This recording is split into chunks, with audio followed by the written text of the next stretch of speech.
All of his co-workers were gone. What could it mean? Stanley decided to go to the meeting room. Perhaps he had simply missed a memo. At first, Stanley assumed he'd broken the map, until he heard this narration and realized it was part of the game's design all along.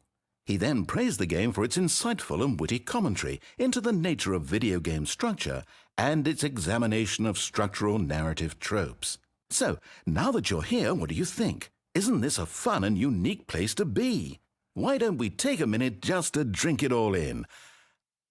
Okay, I'm over it now. What do you think? Are you sick of this gag yet?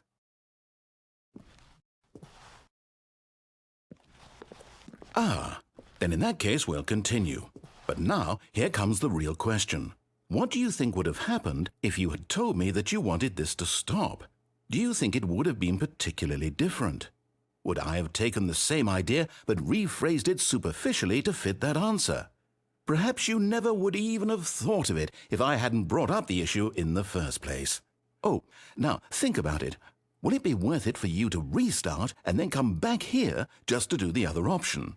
Clearly, this whole gag takes some time. What if the other option is even longer? How long will you spend in total just to have heard all the narration? Oh, and this is rich. Perhaps you've just played the other option, and now you've come to see what happens in this one. So, what do you think? Which choice was the better one? Imagine if you had selected Continue on your first playthrough, how tantalizing it would be not knowing what happens when you pick the other option. Indeed, you are one of the lucky ones.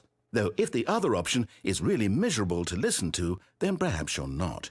In fact, I'm just going to say that no one who's listening to this is lucky.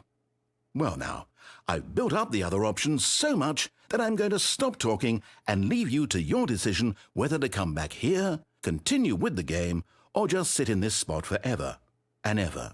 Cheers.